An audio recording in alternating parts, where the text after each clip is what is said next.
مایوسی یہ ہے کہ ہندوستان کا جو امریکہ کے ساتھ معاہدہ ہوا ہے، اگر یہ جو ہمارے یہاں اس وقت ذہن بیٹھے ہوئے ہیں، ان کو اگر فرصت ملے کہ تحریک انصاف کو کیسے ختم کرنا، اور ساری ایجنسیز لگی ہوئی ہیں، ملک کے سارے ادارے لگے ہوئے ہیں اس کو ختم کرنے کے لیے، اگر آپ کو فرصت ملے تو آپ کے خطرے کی گھنٹی بجنی چاہیے، کیونکہ بہت بڑا ہندوستان کے ذہن میں اب امبیلنس ہو گیا ہے.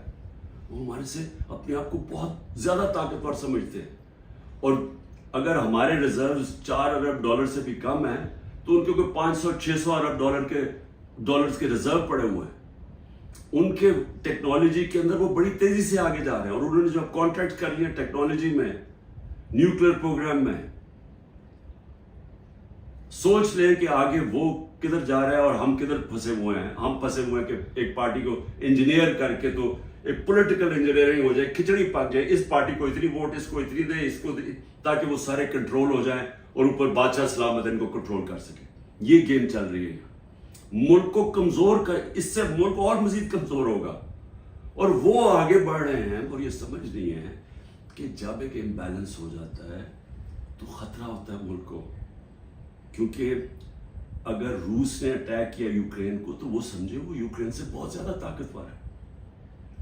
ہمیشہ یاد رکھیں کبھی اٹیک نہیں کیا جاتا اس ملک کو جو وہ سمجھے کہ ہمارے برابر کے ہیں یا ہمارا مقابلہ کر سکتے ہیں. وہ تب ہوتا ہے جب سمجھتے ہیں کہ جی یہ تو بالکل ہی بیٹھ گئے، تھوڑا سا دھکا دیا یہ تو معاشی طور پہ ویسے ہی گر جائیں گے.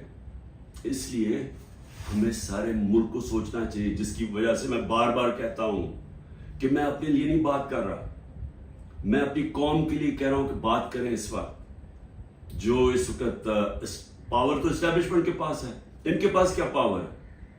ان سے بات کرنے کا کیا فائدہ ہے؟ بات تو اس سے کی جاتی ہے جو پاور لے کے بیٹھے ہوئے ہیں. بات اس لیے کریں اپنے ملک کے لیے. ہم بڑی تیزی سے نیچے جا رہے ہیں. یہ جو پلان بنا رہے ہیں نا کہ معاشی آ جائے گی تو ادھر سے پیسہ آ جائے گا، کہیں سے ملک اپنے جب تک ملک میں سٹیبلٹی نہیں آتی، استحکام نہیں آتا، پالیٹکس سٹیڈی نہیں ہوتی، تو اس کے اندر تو کوئی معیشت اوپر جا ہی نہیں سکتی. تو اس لیے عید کے دن میں پھر سے کہہ رہا ہوں کہ جدھر ہم کھڑے ہوئے ہیں، یہ جو پروگرام بن رہے ہیں، جو دبئی میں جا کے یہ سارے منی لانڈررز، ایک دوسرے کو یہ منی لانڈررز کہتے تھے، ان کے اوپر سارے منی لانڈرنگ کے چارجز ہیں. 30 سال سے منی لانڈرنگ کر رہے ہیں. ہدایبہ پیپر مل منی لانڈرنگ پہ ایون فیلڈز کے اپارٹمنٹس انہوں نے خریدے ہیں. دوسرا جو زرداری ہے اس نے جو وہ خریدا ہے سرے محل، اور اس کے علاوہ جو ان کی باہر پراپرٹیز ہے، وہ ہمیں پوری بریفنگ دی گئی ہے اس چیز کی. یہ سارے پیسے یہاں سے چوری ہو کے باہر گئے ہیں. وہ ملک کیا فیصلے کریں گے، اور ان کے ساتھ اسٹیبلشمنٹ کھڑی ہے. اور پھر وہ کہتے ہیں کہ جی یہ دیکھیں سوشل میڈیا میں کیا، سوشل میڈیا عوام کی آواز ہے، کوئی کسی کو ذلیل نہیں کر سکتا. یہ ذلت اللہ کی طرف سے آتی ہے، یہ ہمارا ایمان ہے. کتنی کوشش کی ہے عمران خان کو اور پی ٹی آئی کو ذلیل کرنے کی. ذرا کریں نا آج الیکشن. میں چیلنج کرتا ہوں کہ ساری ان کو امپائر ان کو دے دیں، الیکشن کروا دیں. کیوں ڈر رہے ہیں الیکشن سے؟ کیونکہ آپ جو مرضی کر لیں، جب عوام کے دلوں میں ایک نظریہ آ جاتا ہے، آئیڈیا آ جاتا ہے، آپ اس کو شکست نہیں دے سکتے. انگریزی کا محاورہ ہے no force can defeat an idea whose time has come. جب ایک نظریہ آ جاتا ہے اس کو آپ شکست نہیں دے سکتے. آپ ڈنڈے مار کے، یہ بھیڑ بکریاں نہیں ہے کہ ڈنڈے ماریں گے، یہ مریں گے، ظلم کریں گے تو جی ایک دم یہ چپ کر کے بھیڑوں کی طرح آرام سے لائن میں لگ جائیں گے. یہ انسان ہے، انسان فیصلہ کر بیٹھے. جب بھی الیکشن ہوگا میرا چیلنج ہے تحریک انصاف جیتے گی. اور میں قوم کو کہنا چاہتا ہوں کہ یہ جو ظلم ہو رہا ہے اس وقت، اپنے ذہن میں ایک چیز تیار کر لیں کہ کبھی آپ نے خوف اور ظلم کی غلامی نہیں کرنی. میری نظر میں یہ شرک ہے. میں ہر قربانی کے لیے تیار ہوں.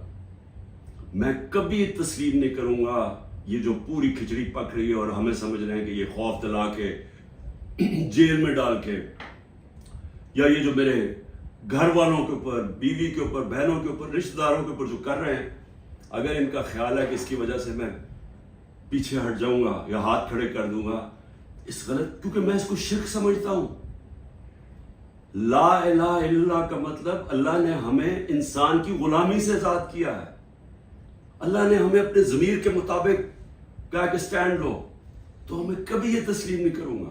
اور میں قوم کو بھی کہتا ہوں، آپ نے کبھی یہ جو کوشش ہو رہی ہے کہ ساروں کو ڈرا دھمکا کے سب ڈر جائیں اور ہم یہ جو کھچڑی والا سیٹ اپ لے کے آ رہے ہیں ہمیں کنٹرول کرنے کے لیے، میڈیا کو سب کو کنٹرول کرنے کے لیے، جو منہ کھولے اس کو پکڑی جیل میں ڈال دو یا وہ وی کو ڈالا پہنچ جائے گھر میں، اور اس سے ہم چپ کر کے بیٹھ جائیں گے. میں اپنی قوم کو کہنا چاہتا ہوں، آپ کو بھی، میں بھی تیار ہوں ہر قربانی کے لیے، آپ کو بھی تیار ہونا چاہیے. اگر آپ اس ملک کے مستقبل کو روشن دیکھنا چاہتے ہیں، غلاموں کی کوئی زندگی نہیں ہے. میری نظر میں غلامی سے بہتر موت ہے. پاکستان زندہ باد.